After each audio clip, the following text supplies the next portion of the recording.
Voilà.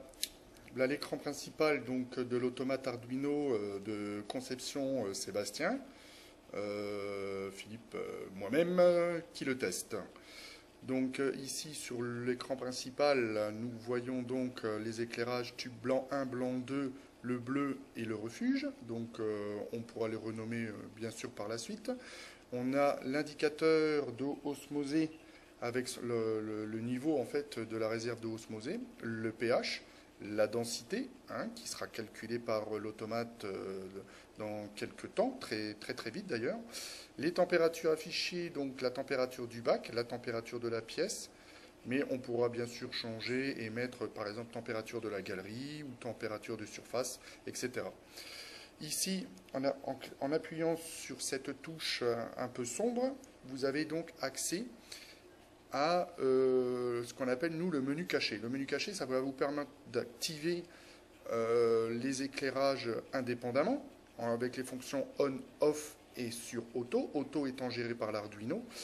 L'écumeur qui lui va être mis en fonction avec une temporisation.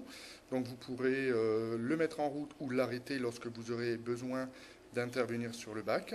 Idem pour les pompes de remontée, pour les pompes de brassage et pour les oscillateurs. Nous allons donc appuyer sur retour. Bon, l'écran n'est pas bien fixé là, hein, c'est juste posé. Et nous allons accéder donc au menu de réglage en appuyant sur la touche menu. Ici, vous avez le réglage du début d'éclairage, donc nous allons appuyer dessus.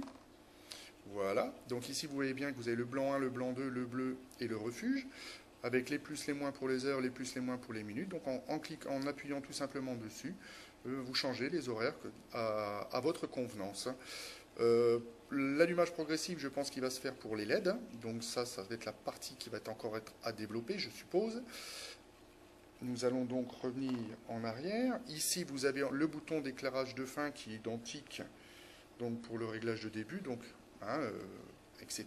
Vous avez compris, hein, simple programmation. Ici, vous avez le réglage des oscillos.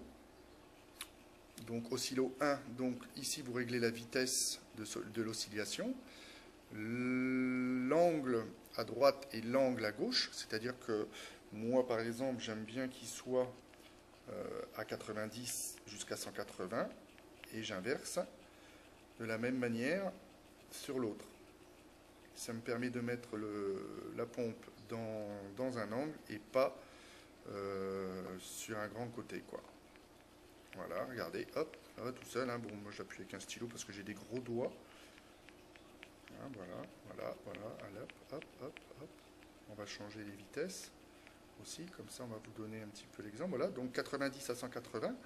Ici je valide. Voilà. Et puis on va changer la vitesse. Et puis je vais vous montrer ce que ça donne. Voilà.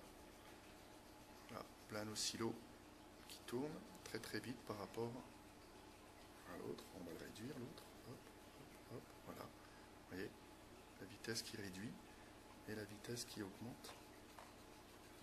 Voilà. Voilà, jusqu'à tout ce qu'on peut faire. On peut entendre d'ailleurs les oscillos qui travaillent. Voilà. Donc nous avons ici, nous allons retourner sur le menu. Vous avez maintenant le bouton écumeur. Le bouton écumeur vous permet de régler la temporisation de l'écumeur, c'est-à-dire qu'en cas de coupure de courant ou en temps de mise en route de l'aquarium, il va attendre 27 secondes avant de lancer l'écumeur, ce qui évite de remplir la gamelle vite fait bien fait et puis de se retrouver avec un écumeur qui dégueule de l'écume de partout, mais pas là où il devrait, quoi, en fait. Voilà. On va revenir en arrière. Ici, vous avez le réglage, bien sûr, de l'horloge, hein, avec les boutons principaux plus moins, ça tout le monde connaît. Et le réglage de la date. Nous sommes le mardi 10 mai 2011. Voilà. Donc, voilà où on en est au niveau du travail avec Sébastien. À savoir que quand même, c'est Sébastien qui bosse sur la programmation. Et lui seul, parce que bon, moi, par la programmation PHP, HTML, le reste, c'est un petit peu du chinois aussi, il faut quand même l'avouer. Je fais que tester son travail et puis je lui rapporte en fait les bugs. Donc bientôt, normalement, notre objectif, c'est de le terminer pour fin juin, pour qu'il soit opérationnel début juillet et que je puisse partir, et lui-même d'ailleurs, partir en vacances tranquille. Voilà, je vous remercie de nous avoir écoutés et à bientôt pour la suite de l'Arduino l'automate de l'île au Récif. Au revoir.